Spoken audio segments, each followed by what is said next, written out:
New Zealand, gold winners in the Netball World Cup for being first. Silver medal winners for second place in the Cricket World Cup. And bronze medal winners in obesity. Why? It's because we ranked third amongst developed countries with a high obesity prevalence. Can we pride ourselves with this as a country? There is an increase in diet-related non-communicable diseases, including type 2 diabetes and hypertension. And these are associated with obesity. The World Health Organization has reported that 89% of death globally is attributed to these diet-related non-communicable diseases.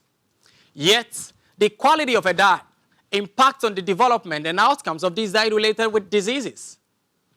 In New Zealand, the Ministry of Health Nutrition Survey has revealed bread is the most commonly consumed staple food, and food reformulation is suggested to be a viable way of improving the healthiness of food.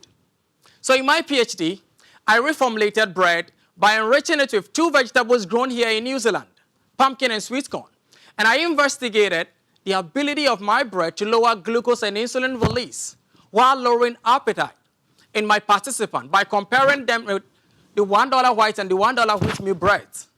So how did I go about it? I received ethical approval.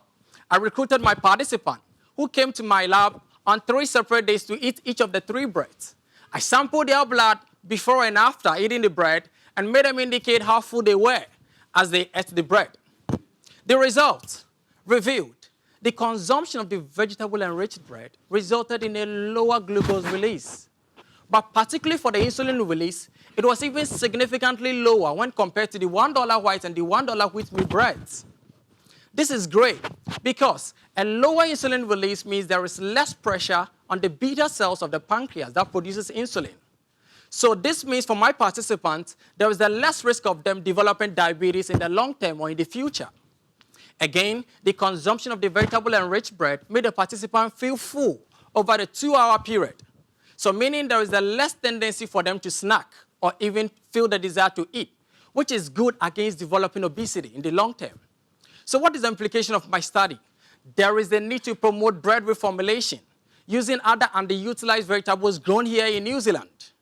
We as a country, we want to maintain our high status in cricket and netball, but we want to improve our obesity record. And bread reformulation promises to be a viable way of attaining this. Thank you.